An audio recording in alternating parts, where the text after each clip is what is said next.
Okay, good afternoon. I want to welcome all of you to our webinar today. My name is Jason Lewis. I am the founder of Responsive Fundraising. I am an author, podcast host, and for those of you who have not heard, certainly one of the rabble rousers in our space. I share with great pride that fundraising has defined my entire professional career. I'm all about ensuring that fundraising professionals have the opportunity to be recognized and admired for meaningful work. And I say that because I think that's particularly important right now. That's enough about me. We're all very excited that you've decided to join us for this three-part conversation about preparing ourselves for the road ahead. And we're delighted that the three individuals who we believe are some of the best in the industry have agreed to be a part of this series. We're honored today to have Jim Langley, certainly one of the most respected voices in our industry, with us. I am also joined by Theresa Lee, who has certainly become a game changer for our team here at Responsive. I trust all of you will appreciate everything that both of them have to say today. Before I ask the two of them to introduce themselves, let me just sort of summarize our agenda and do just a little bit of housekeeping. We plan to be here for about 90 minutes. We made this a little longer than the usual webinar because we kind of got a sense that fundraisers are community people and they might just decide to linger around and have conversations. And so we'll stick with you as long as you want to stick with us, but we'll try to keep it right at about 90 minutes. Jim and Theresa and I are going to begin the discussion about preparing ourselves for the road ahead. This is not going to be a scripted or outlined conversation. I want to make that really clear. We have not prepped ourselves with any sort of outline or script. We promise there are no subtle sales pitches in here, when we certainly don't claim to have figured it out. One of the things I recall when, Jim, you were on the podcast with me, I don't know, it's probably been more than a year now, we talked about you and I don't really like to see ourselves as experts because we just don't like to assume that we've got it all figured out. And we certainly don't want to convey that message to all of you here today. We just want to have a straightforward conversation about where we believe we are collectively headed. We intentionally set the time for 90 minutes so as to not just talk amongst ourselves, but to encourage all of you to join with your comments and questions. Some of you have already chosen to begin to do that. Please feel free to put your comments and questions in the comments section. Got another member of our responsive team on here with the panel. Anne is going to kind of vet those questions and make sure we tackle as many of them as we can. Okay, let's get started. We're excited that so many of you are able to join us. I think we're anticipating close to 475 people have signed up for today's session. We've got you from all across the U.S. as well around the world. Lots of small shops, lots of larger shops. We've got the Ivy League represented, D1 schools, got some association leaders here with us today.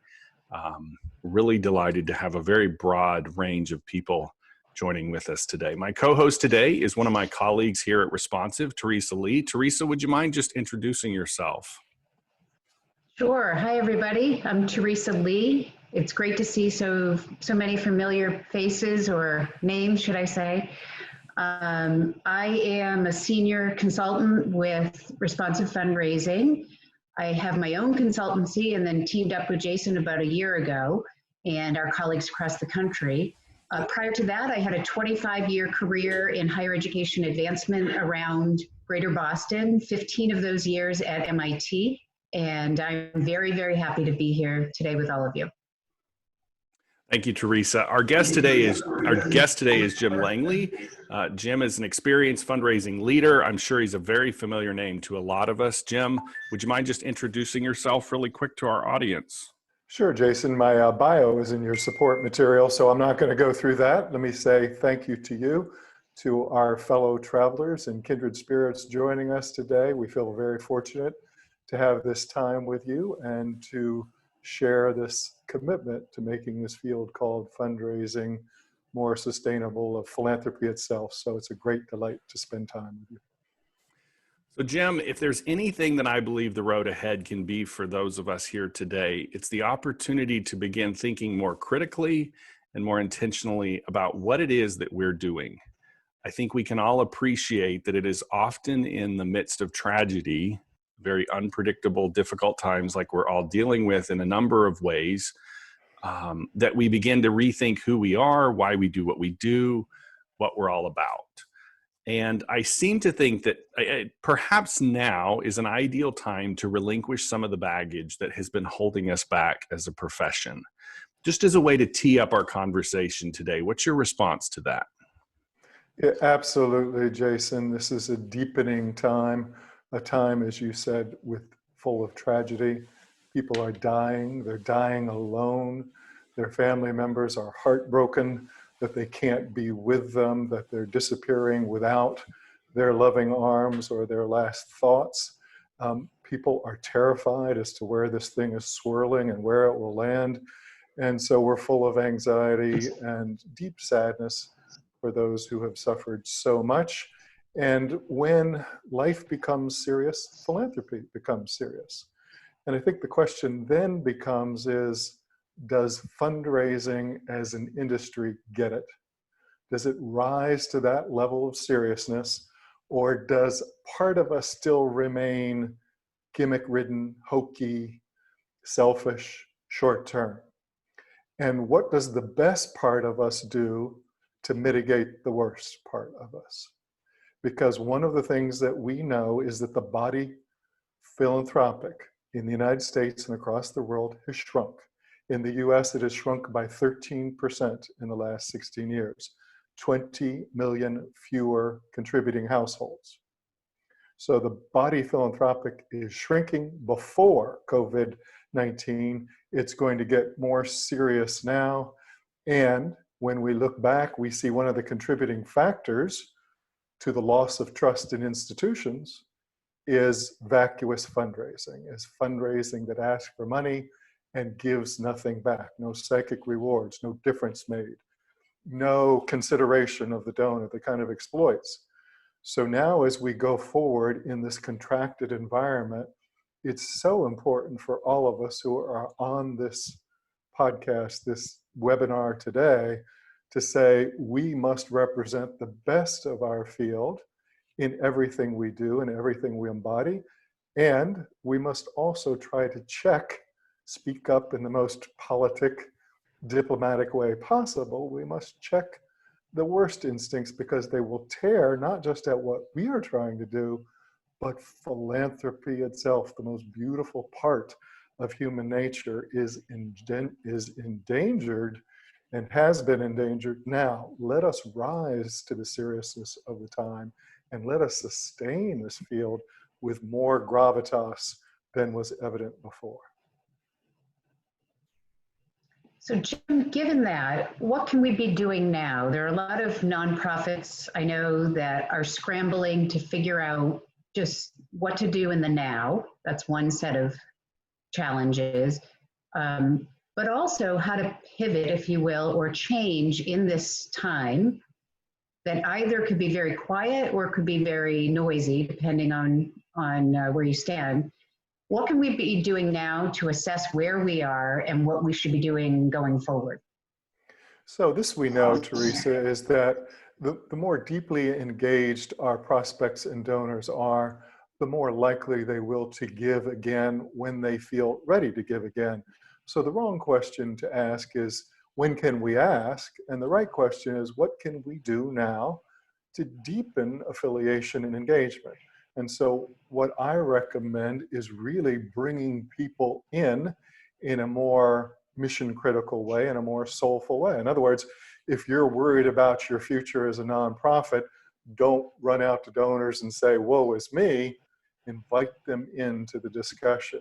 We never feel more complimented than when a friend closes the door and says, I want to confide in you. So now is the time to confide in your friends and say, here's where we are, here's what we're looking at, here's what's concerning us, here's how we'd like to maintain critical services, and please listen to this, here's how we can sacrifice in the short run. We within the organization can sacrifice, can tighten our belts, can ask less of ourselves so that we can continue to deliver more or as much as we can to those we serve. So first of all, this is a great engagement opportunity, a truth-telling, a confident sharing moment. And I've never met anyone in my life that didn't feel that was a great compliment when I brought that person into their confidence. So the strongest bonds are formed in the toughest times, but it's because we rise to one another's needs,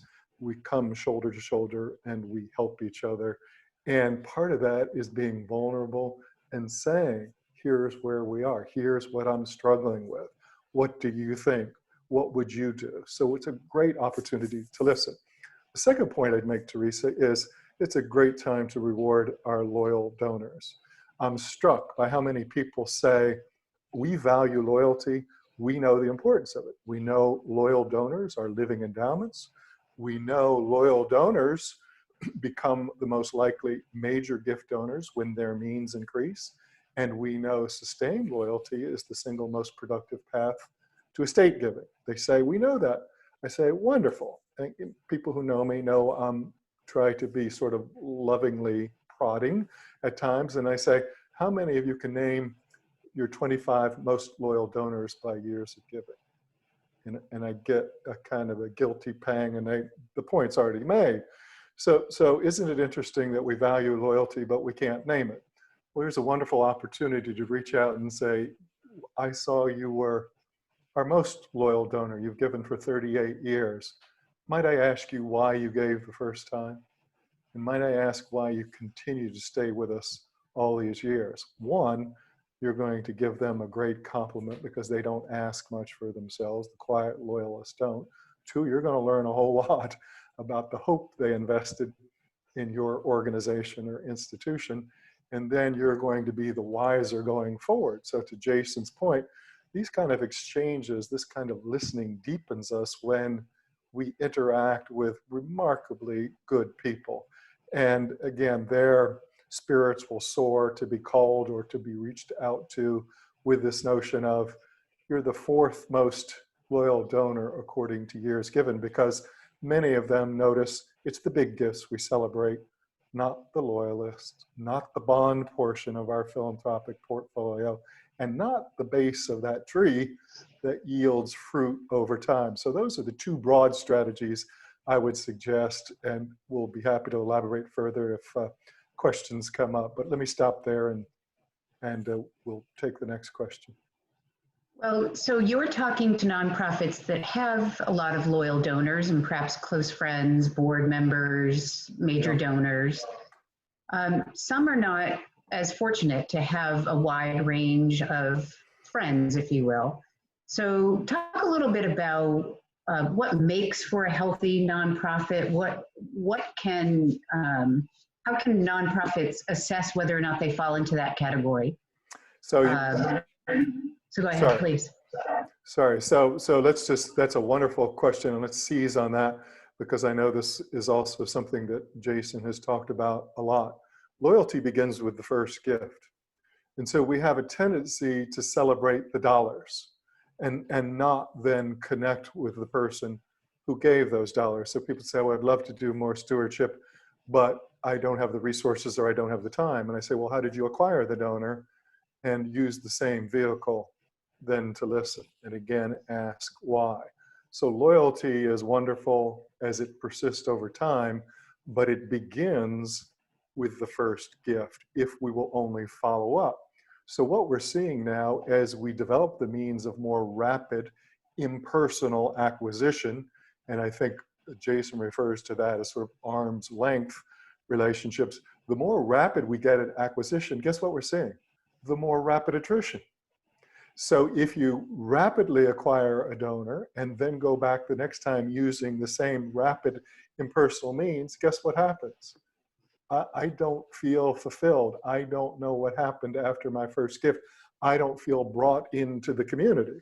So what we have to understand is the more we rely on impersonal tools, the more quickly we have to follow up with a survey, with a quick telephone call. And I can provide wonderful examples as a philanthropist of watching a range of interactions from nonprofits.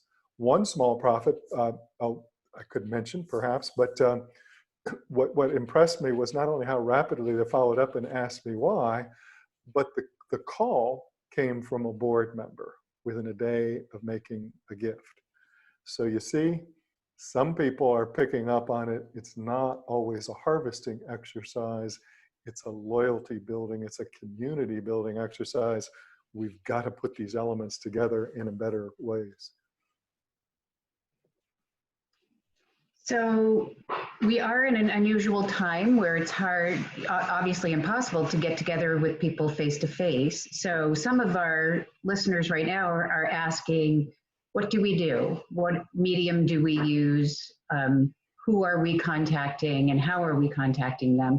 And then when we're contacting them, what should our conversations be about beyond thanking them and recognizing their loyalty and their sustained giving?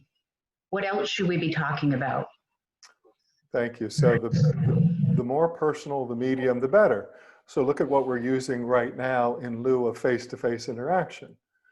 These kinds of platforms can be very helpful in reaching out to donors, right? So the more we can see their face and they can see ours, the more we can exchange meaningful messages and get to know one another. But the more personal, the better, and the less personal, the more it should be avoided. So we don't want email blast, right?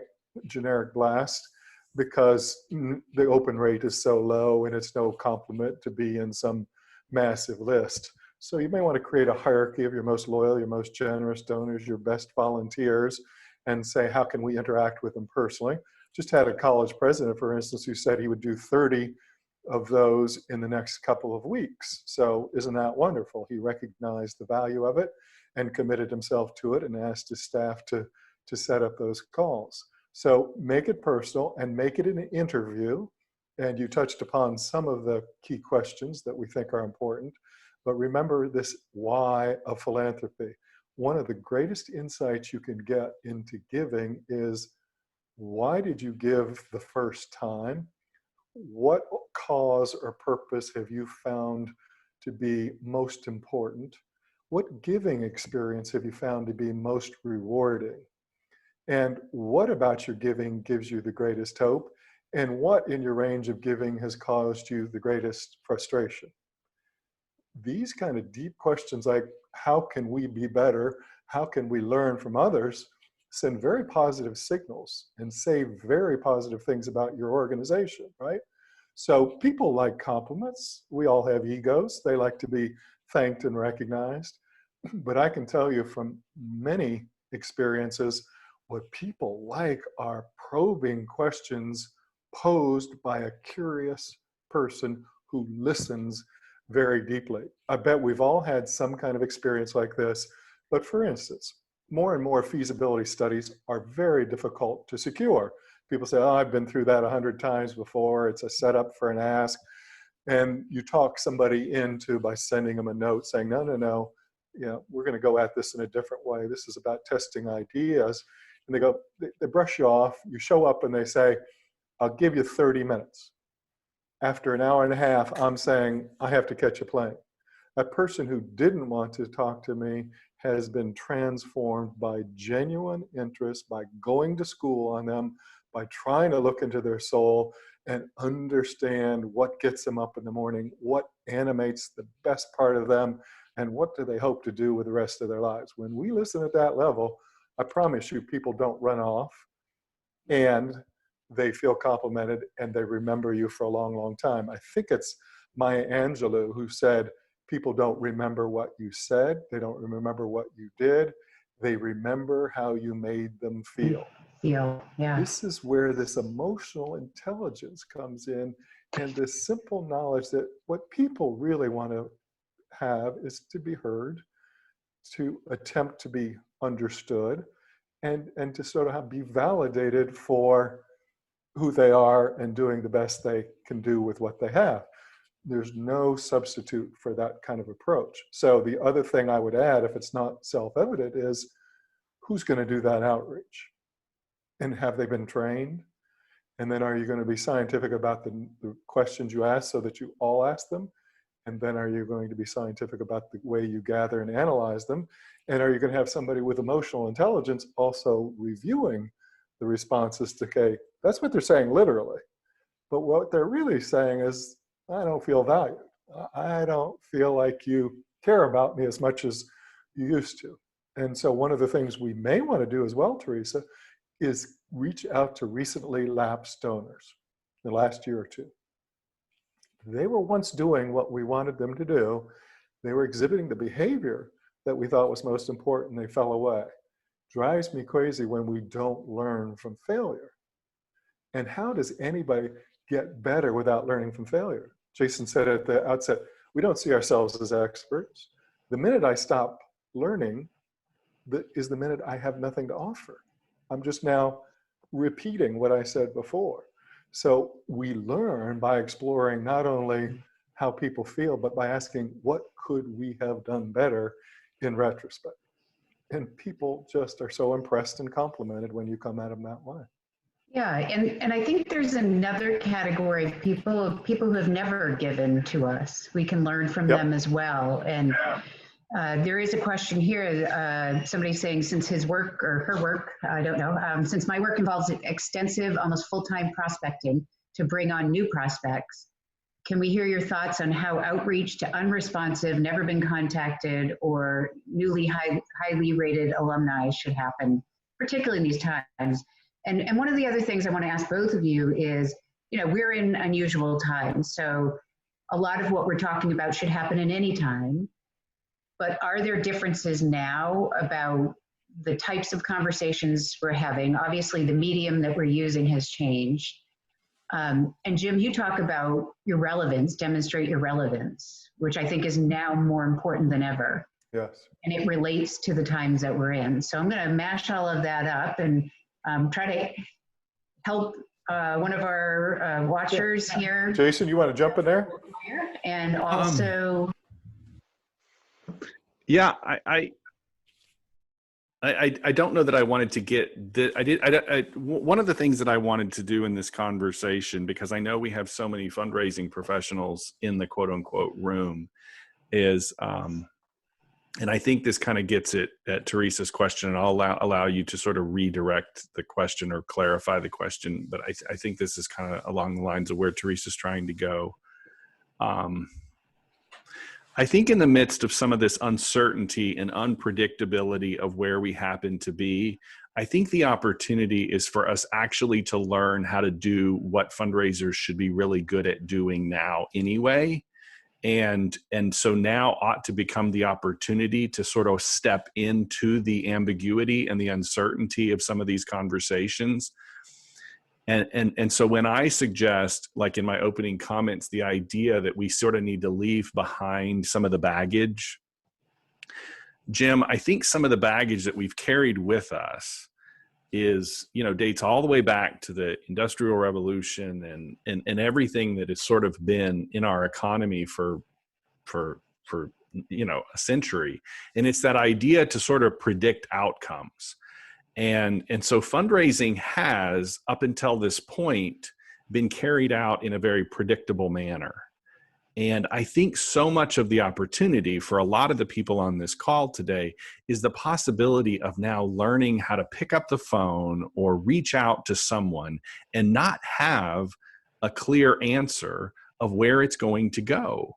Because I think there's a lot of people in our space that have never, when we can't predict where it's going to go, we don't know how to act. We don't know what to do. Right. And if there's anything that I do, like when I think about the coaching work that I do, I'm trying to get these fundraisers to get out of the office or to pick up the phone or to even shoot the email, but sort of take action without knowing where it's going. And we're so much driven by all of the things that sort of enable us to think that we can sort of predict the future in a very deterministic sort of way.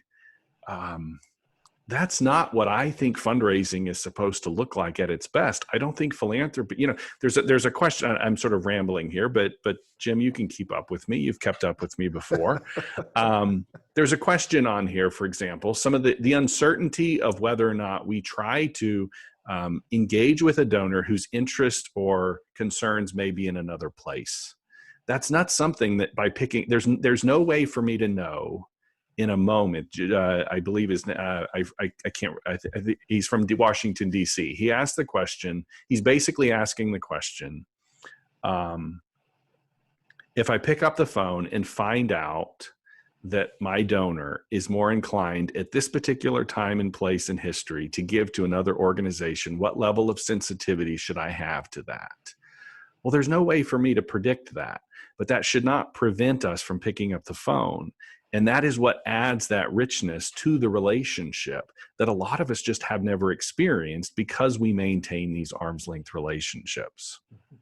Is that kind of being uncomfortable with the discomfort of knowing where a conversation might take you. Yeah. Right. It's kind of like doing this today. I mean, we had honestly, for all of our listeners, we've never done this before. We're not experts, but we needed to get us on here to learn how to do it. And I think that's what fundraisers need to do.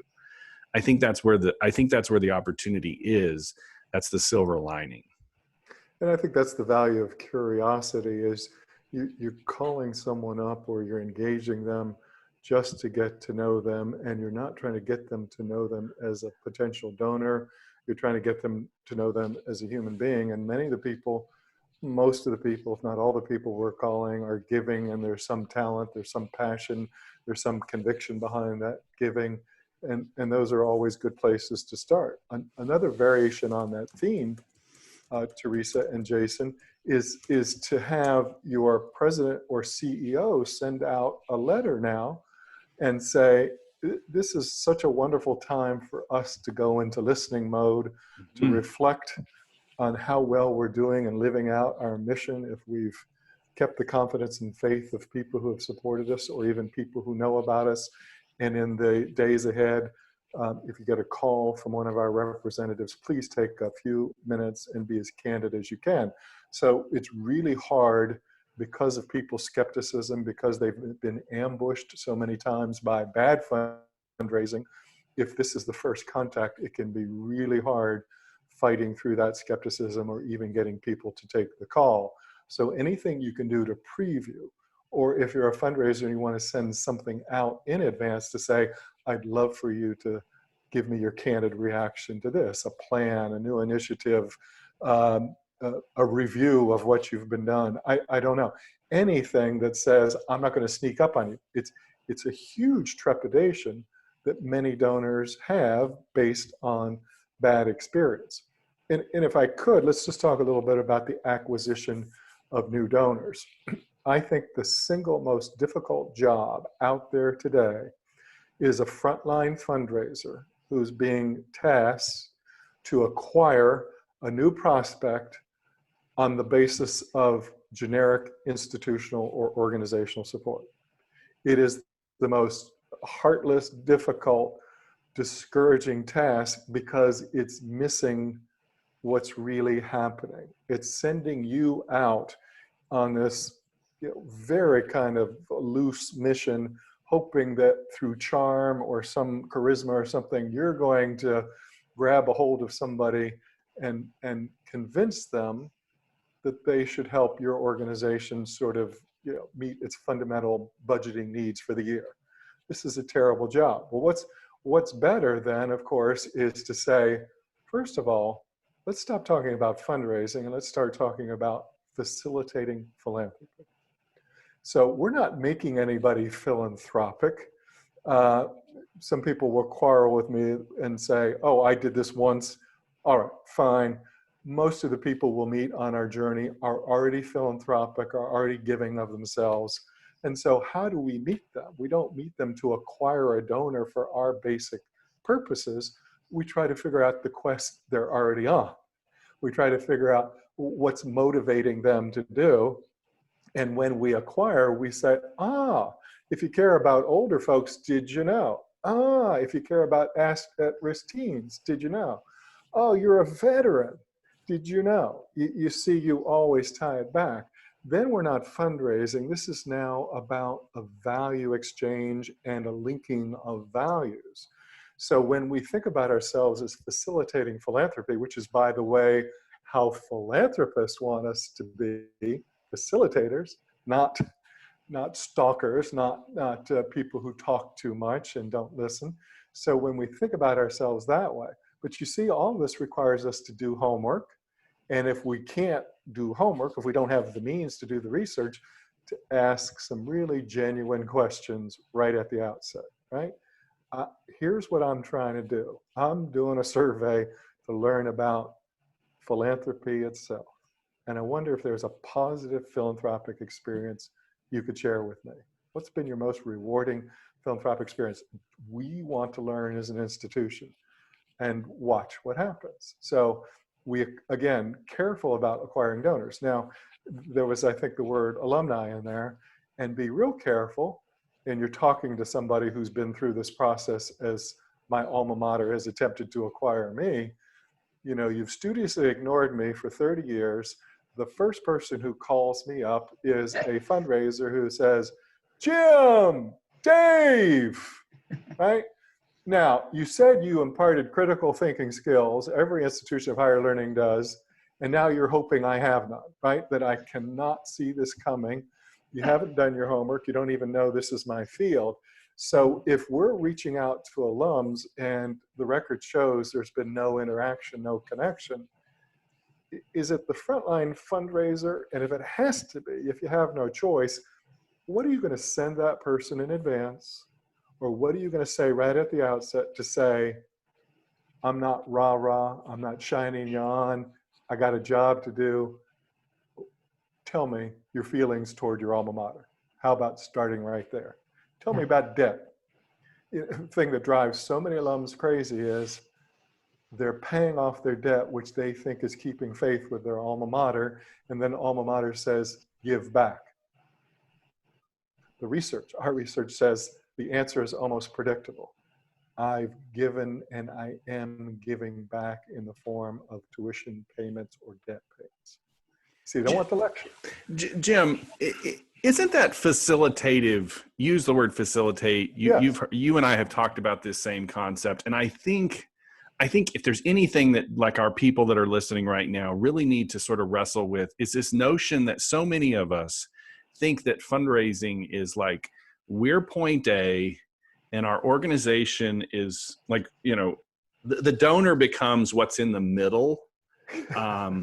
It's sort of the means to accomplish something, when in fact we're that means for the donor to get to the cause. Yes. Right. And I'm not going to be able to very eloquently present this, but essentially it seems like the order in which we see our practices is sort of out of order.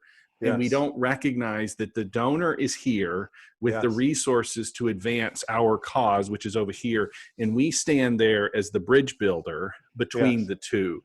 And I don't think there's enough of us who've experienced that as very meaningful work.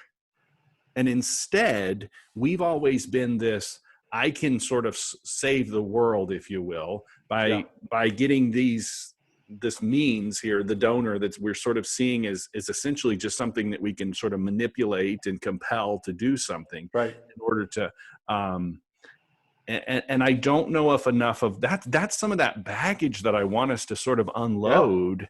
And I know when I think about the sort of the bantering that I participate, you participate, and we all participate on social media and stuff, that's that underlying tension that I think, man, if we could just get on the other side of some of that, we're facilitators of generosity. We're not, Well, Well, the wrong people. There's think my that they're saving the world. there's my 40-minute mark soapbox. I only do it a couple of times. Anybody who listens to the podcast knows that at about 40 minutes in, 2/3 in, I get up on a soapbox. There's mine. So. Theresa, were you saying something? Well, I was saying, we think we're changing the world, but really what we're doing is facilitating other people. Yes. The world. Yes. Well, here's what's funny is good fundraisers and good donors get along famously.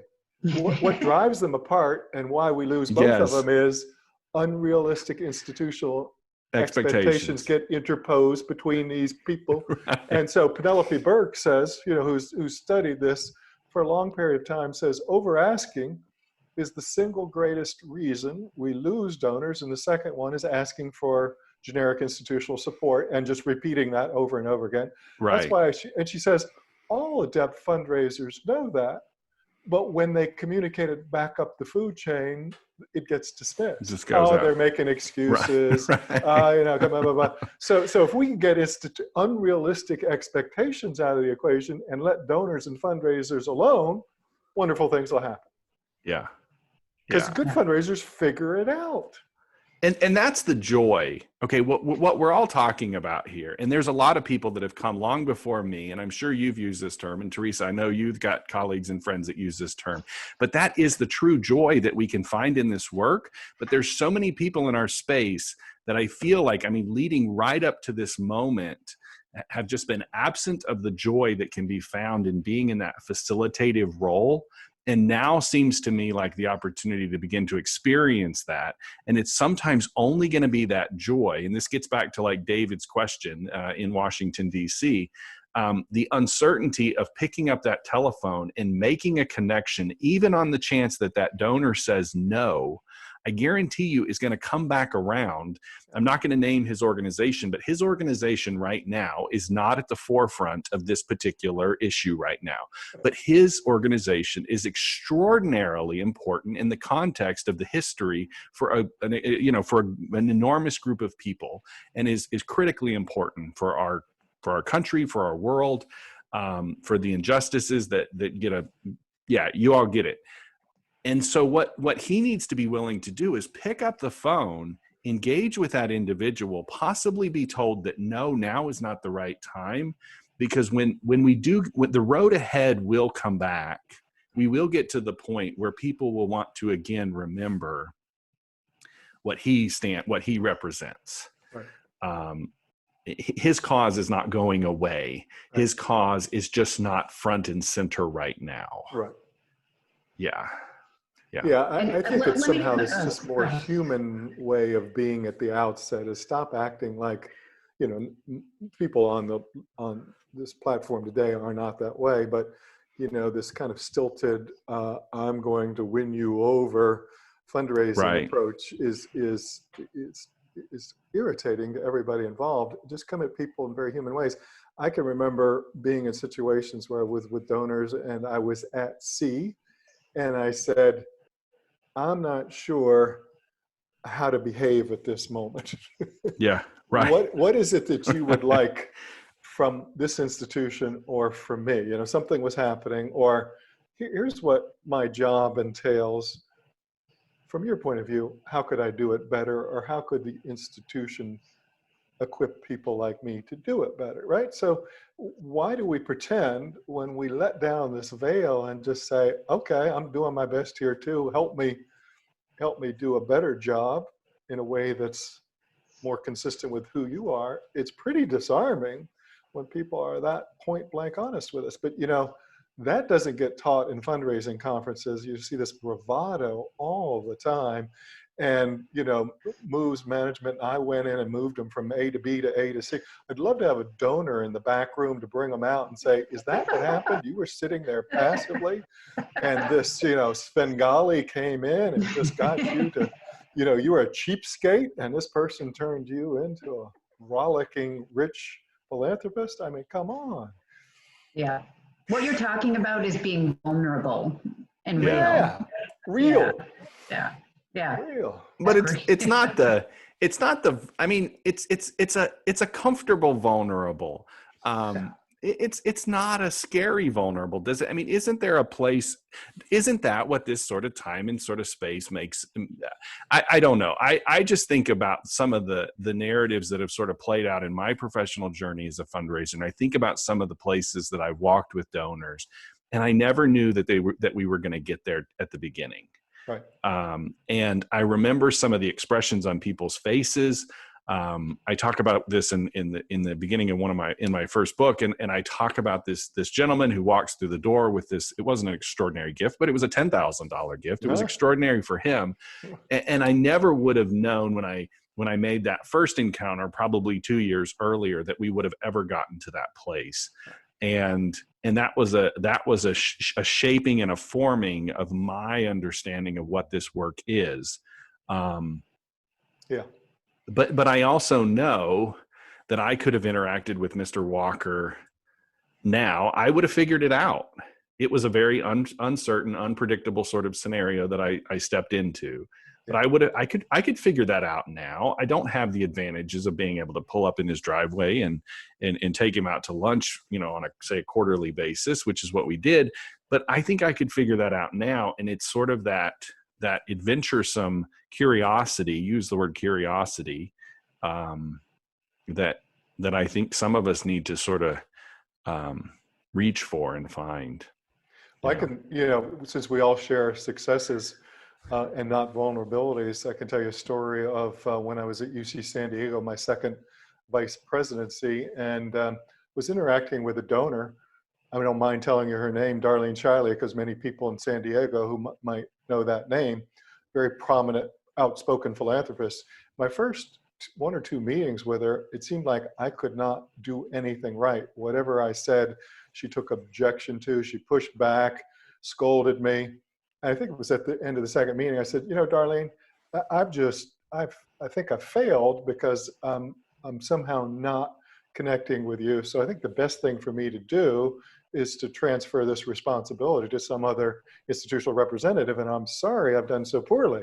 And she just threw her head back and laughed and said, you are doing just fine, right? So, and we bonded from that point on. There was this bond, and she would call up, the last day of December and say, dialing for dollars, Jim, you win. And she'd make a year-end pledge. But, there were these moments where I think perhaps younger fundraisers or shops where there's this sort of expectation that you project perfectness, would be really surprised by those moments in our career where things are they're not smooth, they're not perfect, they're not polished, and we may not even be at our best, but we get through them and sometimes, again, form real bonds at awkward moments.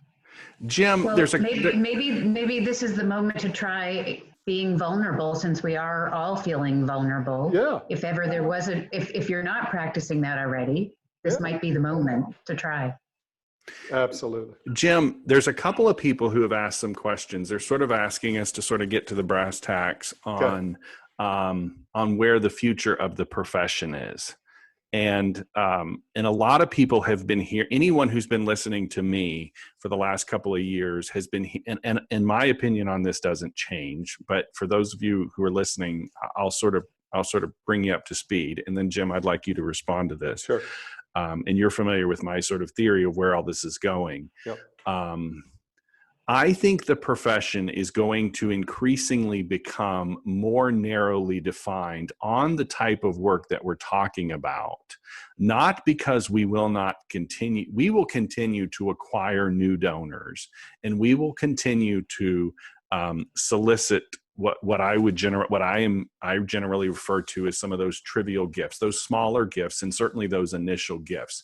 But I increasingly see that organizations, in the interest of efficiency, will outsource that function. And I think now that's just going to become all the more likely. And even when the work can be done remotely and automated, I just see fewer and fewer fundraisers who are going to be on the payroll, paid to do work that is not donor-facing work, which is to say, if you're not interacting on a very regular basis with a donor, and I mean an individual donor, the likelihood of you staying on the payroll, in my mind, is less likely. And that's to say, but again, and I clarify this, that's not to say, for example, direct response is going away. Direct response, or however that function happens, is going to always be there. It's just, I think we're going to increasingly see more and more third parties contracted to play out that process because they rightfully can. There's no reason why I can't outsource my mass communications of any sort to an outside party and then prioritize my resources in-house. Right. So, for the average, and I don't even know what the average institution is, but would you say that that's still, is that an accurate assessment in your mind of possibly where some of this could be going Yes, Or do you yes. see it a different direction? No, I see what you're saying, and I think there's great validity in that. Let me add a little bit more to that. I think it's complementary to what you're saying, Hmm. and that is, yes, you can sort of farm out some of these things, but I think what fundraising has to become is much more like classical marketing. Marketing is taught in fine business schools, and I don't mean just prominent ones, where it's got to be based on research. So what I'm saying is, the whole business has to turn from any pretension of selling to first listening and then responding. That you're not going to be offering anything without proof of receptivity and resonance.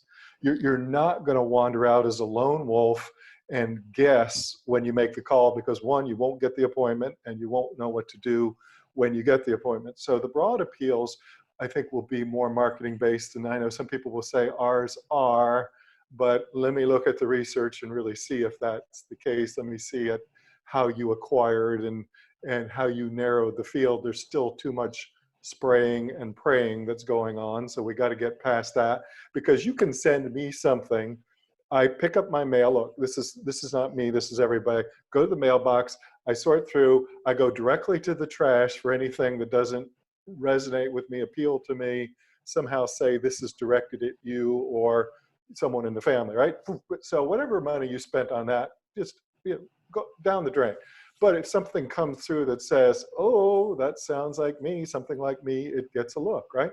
So there's just too much of the spraying and praying, so we got to get that. Now, the frontline fundraiser, the lone wolf who's kind of harvesting generations of accrued goodwill, is a dying breed, to your point, Jason. That emotionally intelligent orchestrator, facilitator, who has the good sense maybe not to be the first point of contact, but coordinates. Who's the thought leader? Who's the doer in our organization that has the best chance of resonating with the person we hope to reach? You're going to be a coordinator, a deployer, and you're going to be very careful in new donor acquisition about putting yourself first and foremost. So back away from the lone wolf and go to the facilitator, the orchestrator. But that means you've got to work in organizations and institutions that give you the tools, that give you the value proposition, that give you the projection. So we say, a phrase I coined a long time ago that's caught on was, stop asking people to give to and show them how to give through the organization. But you see, you have to come with something that looks much more like a business plan that says, for $5,000, we can advance this mission critical goal to this extent. You're going to have to come in with how they can make a difference in much more concrete ways, not just, we'll do good work. You're going to have to say, here's the impact we're currently having with the resources available to us. Here's the impact we could have. And here's, if you give this increment, here's what we project as a possible outcome. Impact, impact, impact. Every study says it. So you got to be impact brokers.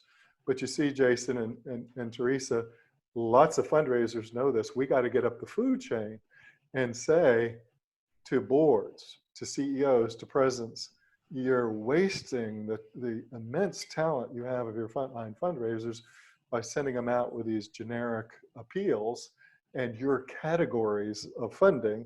And you've now got to create portals of purpose so that they can go out and say, if you care about X, this looks like you, and let me relate a potential investment to a concrete outcome, 1 year, 2 years, 5 years. That's who's going to win. And then, of course, let us not forget, we already know who's going to win in the rest of this year and the next year and beyond, are those organizations that have demonstrated criticality in the face of this great tragedy and this great challenge.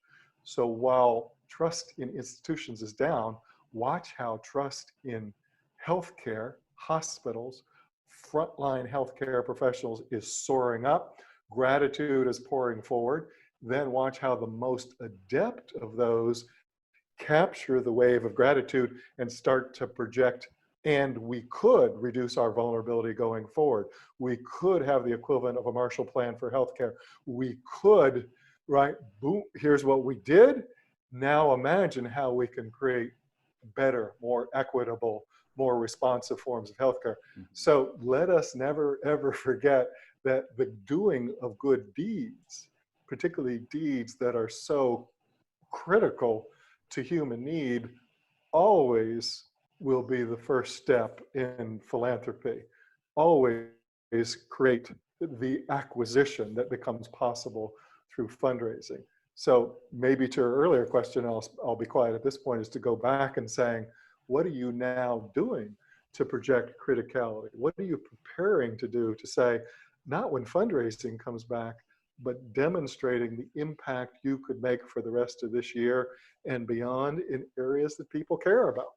How are you planning to make that case so that you deploy your fundraisers and they can orchestrate activity by engaging every single prospect in a customized, resonant way?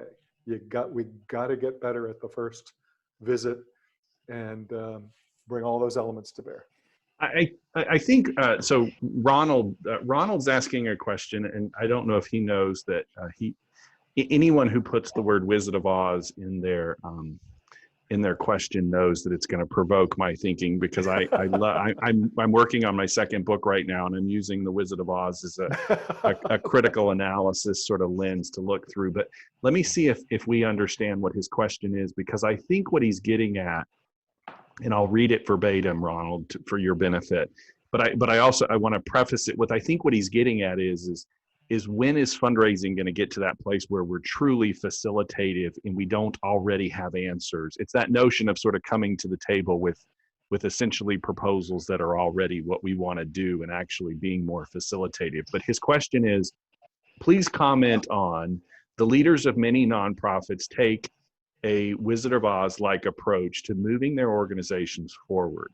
Yeah. They are not terribly inclined to come out from behind the curtain to engage others in dialogue, appreciative inquiry, etc. That ethos tumbles downhill on the staff, who then lead with, here's what we're doing, could you be interested in, versus here's what we're thinking about doing, but what do you think?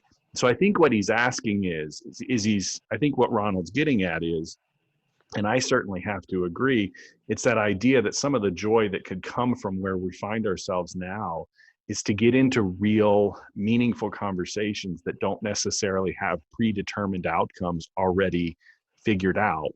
Yeah. But that does change to Ronald, to your question, it changes the impulse and the posture that we as fundraisers have to know how to take even before we pick up that telephone.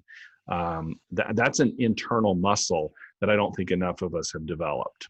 What's your thoughts on that? Jim and Theresa, I'm sure you've got some thoughts on this. You've worked in some large institutions. You know about sort of what his tension is.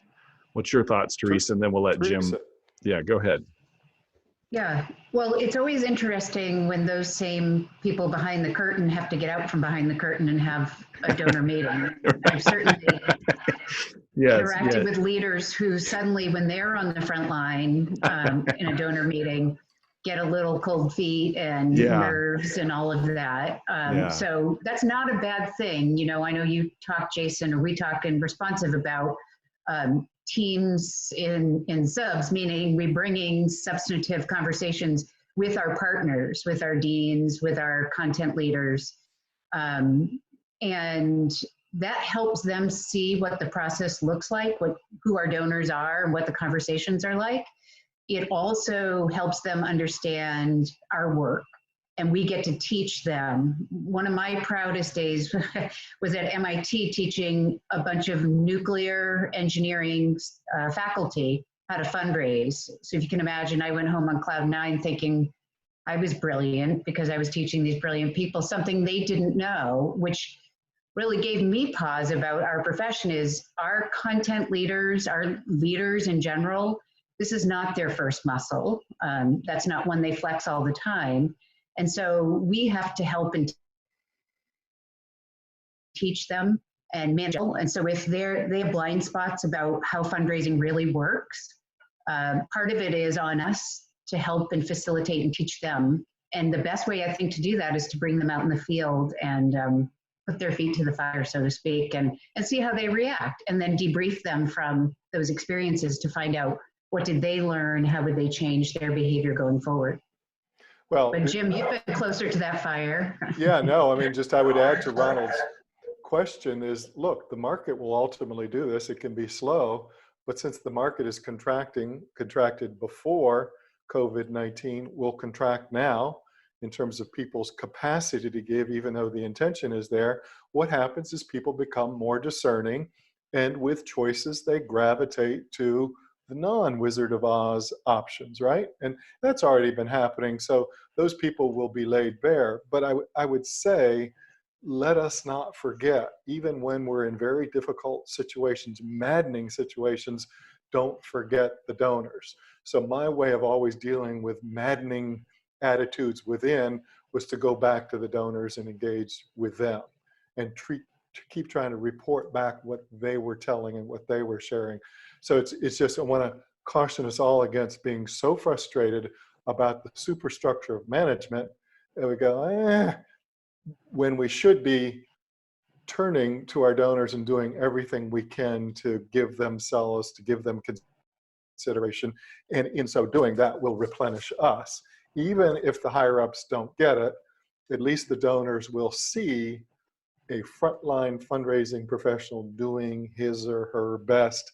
And that's good for philanthropy, even if it's not good for that institution. And it's good for the field of fundraising if more donors see more substantive fundraisers. Agreed. Jim, Jim, one of the things that you and I have talked about is this inability for the sector to sort of, it's this real, I'm a big stickler about trying to get organizations to sort of relinquish the relative dollar numbers in their head, and try to focus on the sort of the meaningful and the more significant engagements that are sort of happening in the decision-making process. And so one of our listeners is asking the question, when you think it's sort of that classic question, what is a major donor? I think that's kind of the question we're asking. And I think that's maybe some of the baggage that maybe we need to let go of too, is that, so whereas this question is being asked, are we talking about people that are giving $10,000 or $100,000? I think what we've got to get to is the place where we say, regardless of the amount of money that they're giving, are they experiencing that decision-making process Right. In a meaningful way? Right. And then somebody else asked the question, which I'm going to kind of loop this in with these two questions, this notion of Giving Tuesday now. And they want to know, they want to know what our take on that is. And I want to say that my take on that is because the question is sort of prefaced with whether or not Giving Tuesday now is sort of an opportunistic, sort of maybe inappropriate time to be doing this. I don't think that's the question. I think we need to be asking the question, are we facilitating meaningful gift exchanges? I don't care what channel you use. I don't care if you do it in person. I don't care if you do it electronically. Make sure that the gift, and presumably that first gift that they get isn't going to be especially meaningful. But every time we go down the moves process, every time we get a subsequent gift that is only as shallow as the gift that preceded it, is just it's gonna mess the whole thing up. Yeah. Am I right? Yeah. I mean, there's so much in those questions, so you have to forgive me, but who came up with the title Major Gift anyway, right? Right. And anybody who ever put that on their business card knows if you actually introduce yourself that way, the first question you're asked is, what's a major gift? And people either exclude or include themselves in the category. So everything's a major gift.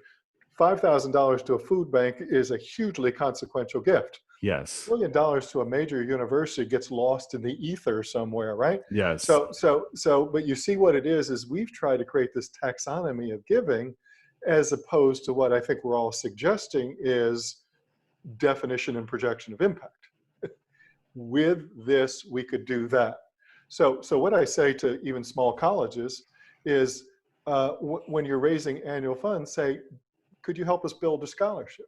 Each scholarship per year for a student might be, I don't know, $15,000. It's a difference-making scholarship to a middle-class student.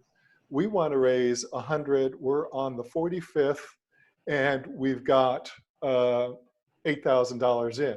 All of a sudden, I can now relate my $1,000 gift to this march to create more opportunity for young people, build a scholarship.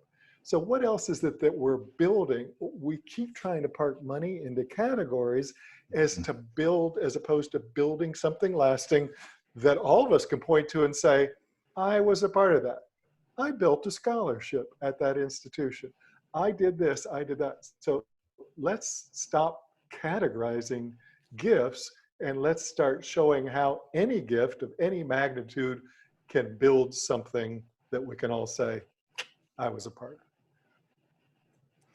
Jim, somebody's asking the question, and I did want to get here today because I'm guessing there's a good mix of both fundraisers who do the fundraising work and those who are supervising.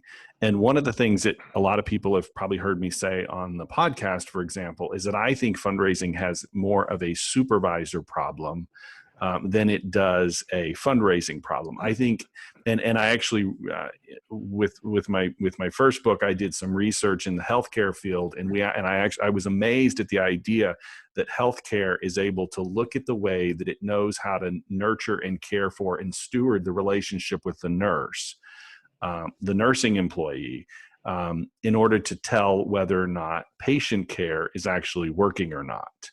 I was actually sharing that with some of my students this morning on a call, my students over at the college, is that if we understand that the care and the care of and the steward and the way that we know how to supervise a development officer is in many ways an indication of how an organization sort of knows and understands its donors. And so the question somebody's asking is when you know the direction to fundraise may be a mistake, this is the actual question somebody's asking, how do you explain or go about to let your supervisor see the point of view? Supervisor does not like to fundraise. And let me answer. I'm embarrassed, but somewhat proud, both embarrassed and proud at the same time of the idea that I more often than not sometimes work people out of jobs because they either read my stuff or they have too many conversations with me and they're convinced they're working for the wrong people. But fortunately, I think a lot of them end up in the right places. Right. So Jim, how does, and Theresa, again, you've done a lot of supervising as well. What are we saying to the fundraiser who's listening to this and saying, gee whiz, I like all this. I agree with it. I want to step out and get more confident in this, but my boss just doesn't get it. Yeah. Well, several things. I mean, I can't resist. Some people got very upset with me. I said, you have no business being a supervisor until you've talked to 1,000 donors. If you haven't talked to 1,000 donors, very good. What is it that you're supervising, right? Yeah. So, but so are we choosing supervisors? And the people we should choose as supervisors should be reluctant to take the position. They shouldn't be eager because, right? So you've got to look for people who manifest the athletes and bring them up and say, no, because you've demonstrated the requisite emotional intelligence and the integrity in dealing with donors, we need you sharing. So the supervisor isn't supervising, but is an imparter, a sharer, a facilitator, a coordinator. That's actually the superior leadership model. And that's been proven many, many times over. But then let's say if we're stuck with someone, what I advise is you got to educate people with data. And there's more data out there ever before. Then what does the trajectory to a gift look like? How many iterations over what period of time?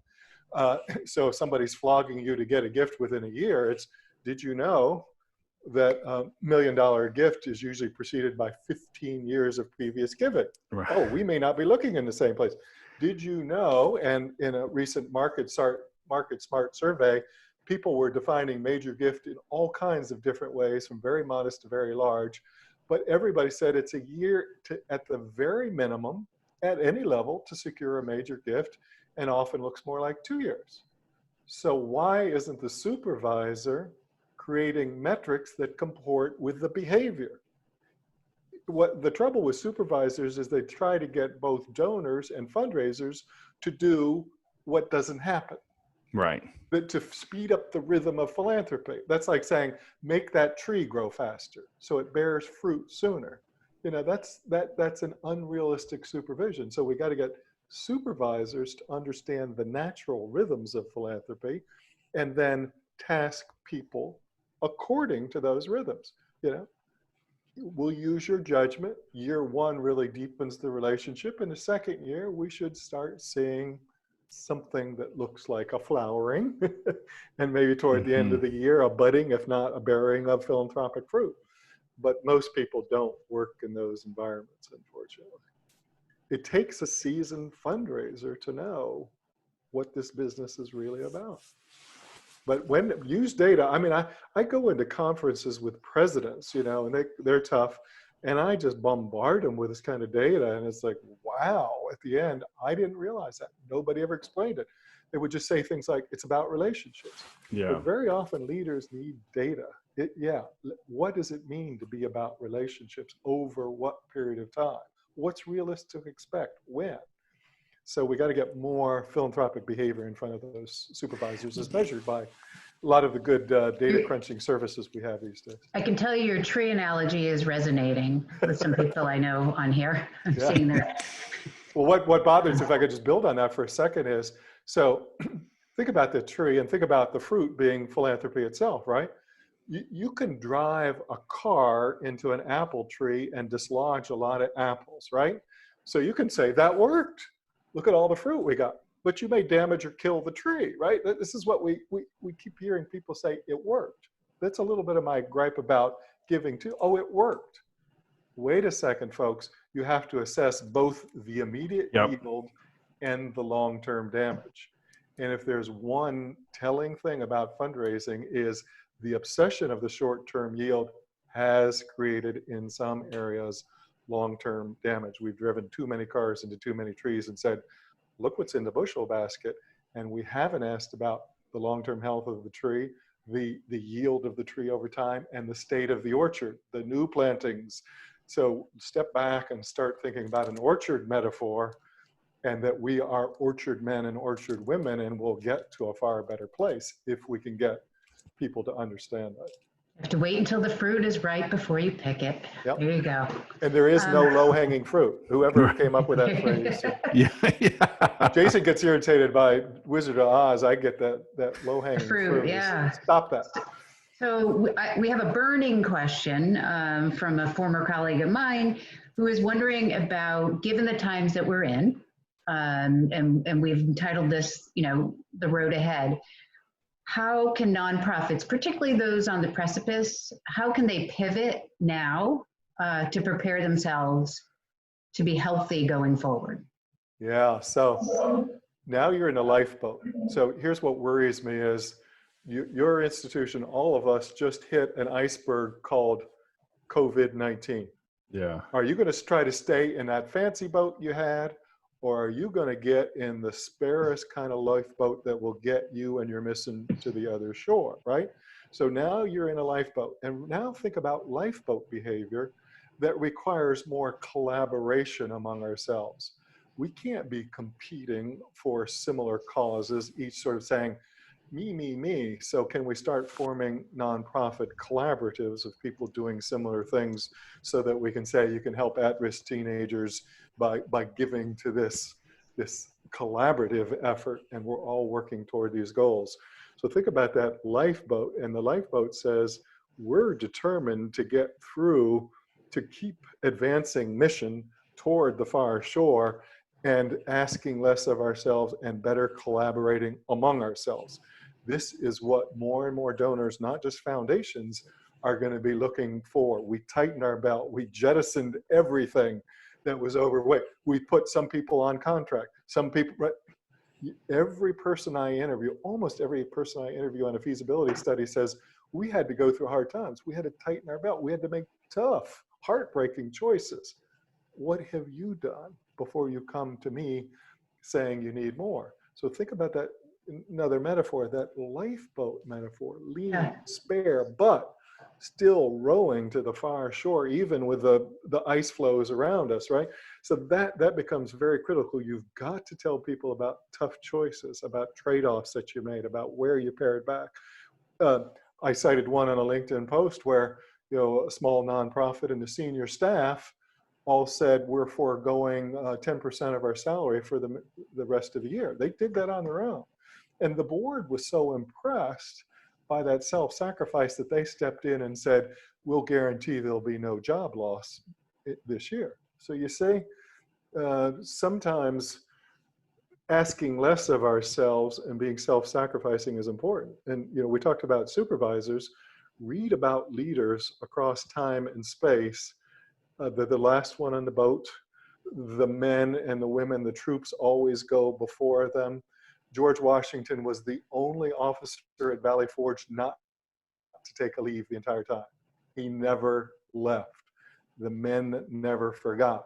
So now, well, think of our captain who just sacrificed his own profession, his own job for his men and women. This is what we're looking literally. for, is these kind of leaders will draw the admiration of the troops behind them and the donors in front of them. Yeah. Jason, do you want to comment on pivoting going forward, the road ahead, so to speak? Like for example, oh, you're muted. For example, if you had a choice, I think I've heard you talk about this or someone talk about this, between cutting fundraising staff and cutting programs, where would you go? Is that a question for me or a question for Jim? That's a question for you, Jason. And you can answer the last question if you want to, but you're related. Wait a second, is there any self-interest in there, Theresa? Yeah, I had a very great, my friend Gloria. I had a very brave and great guest on the podcast last week that answered that question. The idea that reminded me of something that reminded me of something I learned in college. I think I remember one of my business professors teaching me this. And it was the idea that the most successful businesses spend, like a small restaurant or something, will spend 2 years establishing the business before they quote unquote serve the first cheeseburger. And so what they're doing there is they're shoring up and building a foundation for which to now establish a business that can sort of be successful. And my question to a lot of nonprofits, especially some of those that are probably weathering this the hardest, is to really first step back and sort of ask the question, did we establish the foundation that we needed to? And if they didn't, then the answer to your question, Theresa, is yes, it's probably time to sort of back off the investment in programs, and possibly you need to double down on fundraising for the purposes of being able to bring back programs, because the reality is a lot of our organizations right now are almost finding themselves to some degree irrelevant in the current reality. Everyone right now is, I think somebody even posed this question, the idea that if your cause is not particularly lined up with COVID-19, you're probably questioning your relevance right now.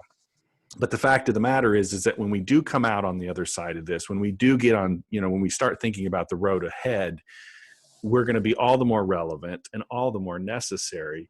And if fundraising isn't working for you, and if you don't have these key relationships and you don't have these impulses that we're talking about, I'm reminded of a quote that I keep repeating often, and I've yet to quote it on the podcast or something, for example. It's this idea that the things that we most value in life are also those things that are the most inefficient. And efficiency has for so long defined fundraising as it has most of our economy, is how efficient can we get something done? Can we get it done at the highest volume at the lowest cost? And right now, efficiency's sort of gone out the window right now.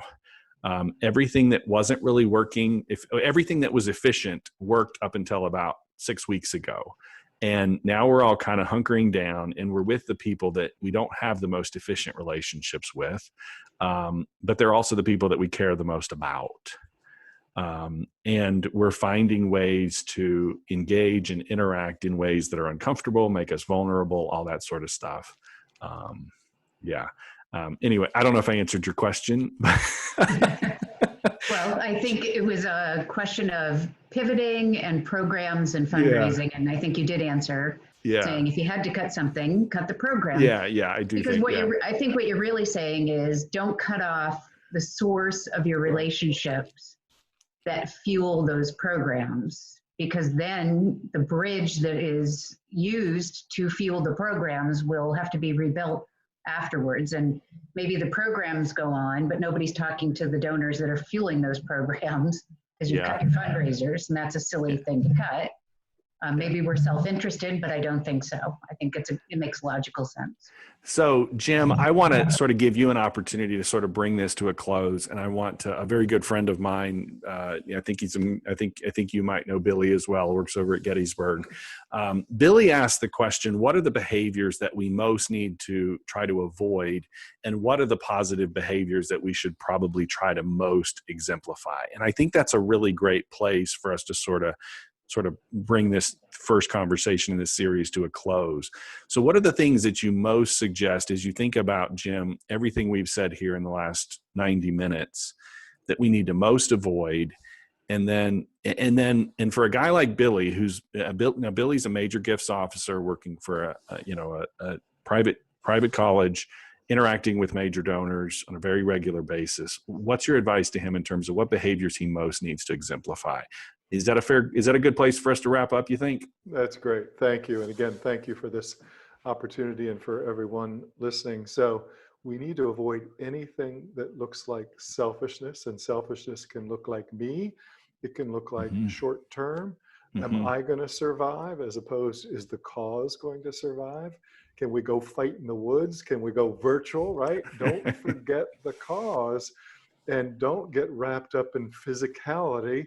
So anything that looks selfish or intruding on someone's sensibility with something that isn't serious. So find the most serious part and avoid anything that looks self-serving, self-magnifying, overly glorifying of self, like a lot of nonprofits sort of wrap themselves in the flag of cause, but can't demonstrate results, right? So don't just tell us the nobility of thought, now start to project impact current and going forward. And the antithesis of that is just that. It's just almost like a Buddhist proposition here, is that when we seek to help others, we grow. When we give of ourselves and ask less of ourselves, we grow, we become deeper, and we have happier lives. Well, who are we talking about who ask less of themselves so they might help others? Those are philanthropists. So I would say to Billy, how can we as a profession become more philanthropic? How can we as organizations become more philanthropic? Asking less for our corporeal selves, our physical selves, and trying to give more to others to advance them, their purposes, their hopes. I promise you, when we get into that purer space, there's real peace of mind in that platform, and there will be enough for us, particularly those of us who are more mature. Somehow, both the philanthropist, the best organizations, and the best fundraisers all come to the same conclusion. I've got enough. Now what can I do to help others who aren't as far down the road? I can now turn around and extend a hand to those who are behind me. I've climbed high enough. I've drawn enough distinction.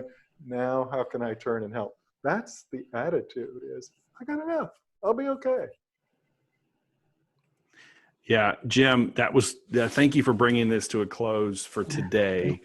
To all our listeners, apparently, gang, we struck a nerve because we're still holding on to about 225. We're not scaring people away. And we've been talking for close to 90 minutes. And if people are still with us, I take that as an encouragement. And I thank you all for joining us.